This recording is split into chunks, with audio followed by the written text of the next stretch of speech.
Yeah, and from going to talking about a guy that I love to a guy that I think is a meathead to Ian Cutebala, but take say what I'll say what I want about him. This is an amazing fight, and yeah, let's talk about it. What did you think about this one? Dude, this fight was a banger. Hey, listen, we got some point. I got a lot to say about this fight, really, man.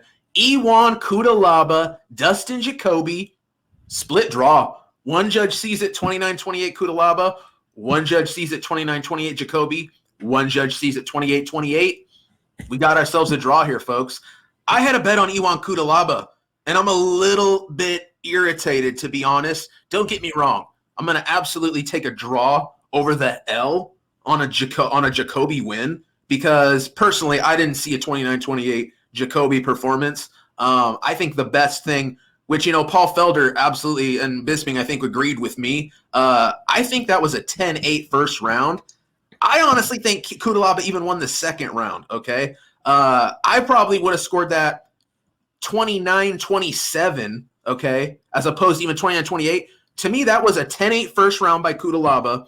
Here's where I'm very, very disappointed and very angry. Referee Mark Smith warns Dustin Jacoby to stop grabbing the fence at least 5 times, okay?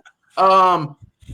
I'm thinking one might be good enough, and then the second time you take a point. I mean, and these weren't just like simple fence grabs. These were changing position as Cutelaba's getting the takedown. Jacoby is gaining position, holding onto the cage, even if it's the slightest amount. It's changing position. It's changing the outcome.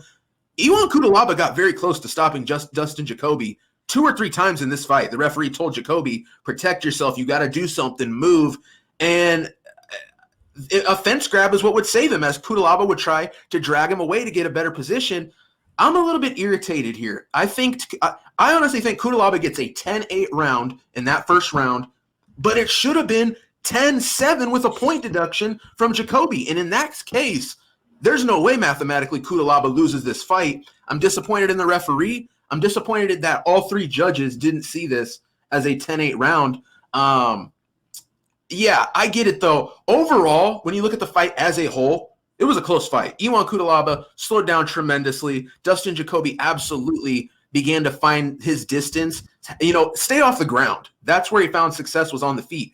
What do you know? The kickboxer, when he can stay on the feet, is having success. And that's where the second and third round were. Iwan Cutelaba still had very big moments in those rounds as well. I think that second and third round were just razor close. I can understand how he came out with a draw here. I'm not totally disappointed, but I think a draw is possible. I think a Cutelaba win is possible. I don't think Dustin Jacoby winning this fight's possible. One judge saw it that way. I had Cutelaba outright -125. It's a push like it never happened. Al, what did you have on this fight? I think we were on the exact opposite sides here. I was on Jacoby, man. It was just one of those things with seeing Cutelaba's antics in the weigh-in, grabbing him by the neck. Even after what we saw with the Jeremy Stevens Drakkar Close thing, and let's not even get into it. But it just gave me extra motivation to bet against this guy. I really looked into the way that Dustin Jacoby reacted to the way that happened. Jacoby seemed to just be, he wasn't pulling out of this fight. Because of an injury, because of what Cutebala did to him, a la Drakkar Close. But yeah, I have to agree with you. And in my notes, I said it's funny. And we can get into something else here.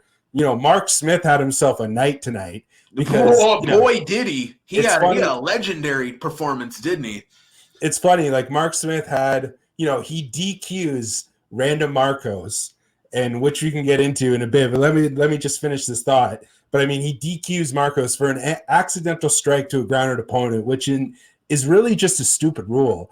And the reason that the rule exists is because they needed to have it that way for them to basically be able to have MMA sanctioned in North America. If they were going to use the pride rules of the soccer kicks and all that, they had to modify it because no governing body was going to allow that to occur. And but yeah. Jacoby, meanwhile, grabs the cage like 5 times when he's fending off Cutebala. He looking like he went to the Devison Figueiredo school of fence grabbing. You know, he warns him multiple times, doesn't take a point, and it's pretty ridiculous in my opinion. And you know, yeah, this is one of those things with Cutebala. He was slowing down big time, but I had the over 1.5 in this fight, and I had fight goes the distance, which cashes like a plus 235. Yeah, which I gotta keep it real, dude. That sounds like a crazy bet to me going into this fight. So congrats on catching that. That's crazy, dude. At the same time, though, not a bad bet. Jacoby.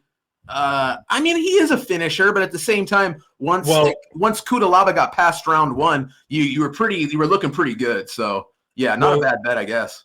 It won, so it's a great bet, right? Plus money bet that won, it's a great bet. So something that I've just been learning to do is to stop, you know, judging a fighter on their entire career and kind of just like take how their career is going right now. Sure. And if you look, Jacoby, you know, 3 fights in the UFC since coming back from Glory, and 2 decisions.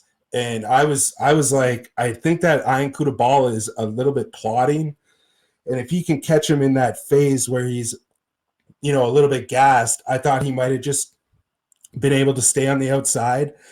It didn't really turn out that way, but it is what it is. It was a good bet. I liked the way it went, and yeah. No doubt. Let's move on. Like I said, regardless of which side you had, it's a draw, split draw. So yeah, from Al cashes his bet. But damn, yeah, I get mine kicked back on Iwan Cutebala. I don't know, man. Do these guys run it back? Like, yeah, I think they have to, because Ian Cutebala is now 4-5-1 in the UFC, and I think that Jacoby has a sub 500 record too, but I mean, he's 2-1-1 since coming back. Right. Yeah, he did have a previous stint years ago. Yeah, and in Bellator, and then, you know, he's a pretty awesome athlete, man. He's a kind of a combat sports legend, fighting at high level Glory kickboxing, and also fighting at 2 top promotions in MMA. I think that's pretty awesome. But yeah, this is a fight that would draw. This is the type of fight you put on, you know, like the prelims of a pay-per-view. I want to see this fight again. This is a good fight. Why not run it back? Right. It was an exciting fight. Why not run it back? Okay.